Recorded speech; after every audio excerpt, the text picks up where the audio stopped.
e o sentido de vocês. Então vocês imaginem que o Roger estava com o olho fechado no escuro de uma caverna e inescrupulosamente, monstruosamente, os quatro pegaram o Roger e abateram. Podem abrir os olhos. Vocês imaginam que isso não é nada pra gente. Estava aqui sentado, sabe onde está, nós sentimos tão bem, mas imagina um Roger no escuro, o que aconteceu? O medo, a pressão, o desespero dele se abatia. Eu gostaria que vocês abrissem a pasta para vocês, por favor. Essa foto é de um rapaz que foi abatido com uma paulada na cabeça. Só para vocês terem noção do que é uma paulada na cabeça. Apenas uma.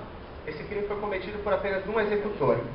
Agora nós imaginemos 4 executores dando paulada no Roger. Isso é para vocês terem uma noção do que foi um. Agora eu gostaria que vocês virassem a segunda página. Isso aí foi um crime cometido por picareta, dois crimes. Olha a facilidade que é uma picareta para entrar dentro de um corpo.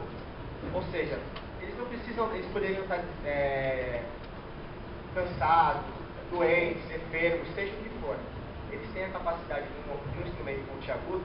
É muito fácil, qualquer pessoa consegue. Olha a facilidade, entrou no peito do rapaz e o outro perfurou a nuca e saiu com uma facilidade extrema, porque é um instrumento multiagudo. 10 minutos. Então eu gostaria que vocês pensassem bem, olhem essas fotos e vejam como foi monstruosamente. Porque nesse caso do Roger, o que nós sabemos é que pode ter sido alguns tipos só alguns tipos de morte. Foi asfixia, ou pedrada, ou por uma picareta, ou sei, porrada mesmo. Pode ter dado tanta porrada no Roger até morrer. E o próprio ministro Tati, que é um ministro renomado, avaliando o caso, ele fala que a única hipótese de morte deve ter sido a paulada, que é o que eles tinham lá. Pegaram pedra, deram pedrada, pegaram pedaço de pau, deram paulada. Entendeu? É isso que eu quero dizer. E outra coisa, os acusados, eles podem falar o que quiser, eles podem falar que um foi fundado, que o outro quis, que a gente matou de determinada forma, porque não tem como saber. Eles conversaram entre eles na hora de sair e falaram, vamos falar isso. Agora, outra questão é, eles tiraram a vida de uma pessoa, isso é fato, houve o crime. Já não tem mais um aqui, Roger não existe mais, morreu, não tem ele. É uma família sem um pai, uma mulher sem um marido. Não tem mais aquele homem que a mulher espera e faz a janta, esperando por ele. Não tem mais a filha que espera depois da escola para brincar com ele. Não tem mais.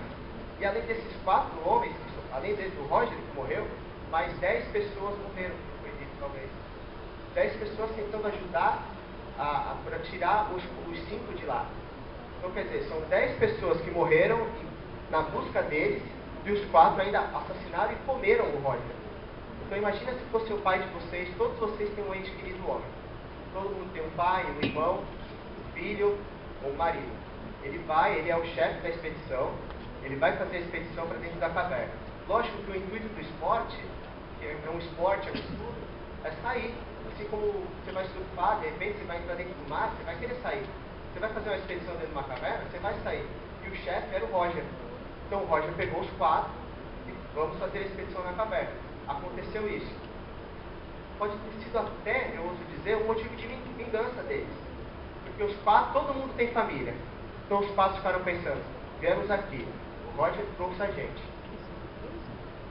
Não saímos, não vamos sair. Já deram a informação de que temos ainda mais pelo menos uns 10 dias que a gente pode ficar aqui. Vamos abater ele. Vamos abater, porque ele é o culpado. Ele que trouxe a gente aqui. Mas não é isso. Ele foi com o maior intuito, ele foi com a maior vontade, ele foi pela produção dele, pelo amor dele às cavernas. E a família dele toda está esperando. Agora imaginem vocês, o pai de vocês não está mais lá. Tudo bem, agora os 4 estão ali, e dependendo de vocês, só depende de vocês. Falar se aqueles 4 ali vão voltar para casa, para os filhos deles, para a mulher deles, para ter a janta da mulher deles, para brincar com os filhos deles, e o Roger não. O Roger não tem isso. A família do Roger nunca mais vai ter isso. Então eu preciso que vocês pensem nisso muito, a respeito desse sentido de que não temos mais doente querido. No sentido de pensar que a caverna estava escura, foi manipulosamente, foi pensado, não foi uma coisa de estado do céu, falar, entendeu? Você pode ser, não tem como estar lá o rapaz, no escuro. Eles vão os fatos, Maquiavel, a coisa, vão lá e abatem o rapaz. Então a única certeza que nós temos é que nós não temos um corpo. 1 minuto, vai encerrar. Não tem mais. Então não tem mais uma família feliz, acabaram os planos, acabaram os sonhos, acabaram os ideais de uma família. Vocês querem continuar dando os ideais da outra família, das 4? A última coisa que eu preciso dizer para vocês, que era o que o Roger pregava para todos os amigos dele, inclusive todos eles dentro da caverna pregavam isso, que é o lema dos espeleólogos, que são os estudiosos e os esportistas, que fazem esse tipo de expedição. E é: de uma caverna nada se tira, a não ser fotografias. Nada se deixa a não ser pegadas. Nada se mata a não ser o bem. Eu aguardo o melhor possível de vocês. Tá bom? Obrigado, obrigado.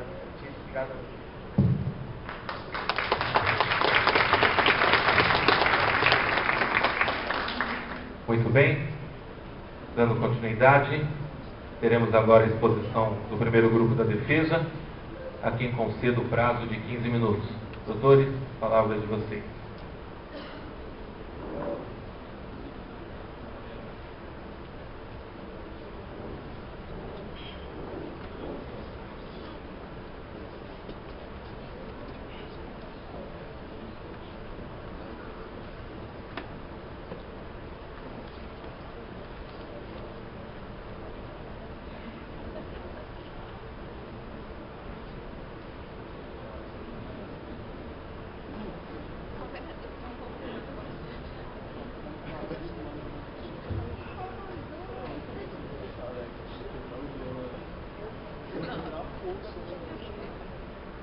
Senhor meritíssimo juiz, senhores jurados, companheiros da acusação, companheiros da defesa, me impressionou bastante o fato dos meus companheiros falarem na questão da acusação dos 4 exploradores de caverna.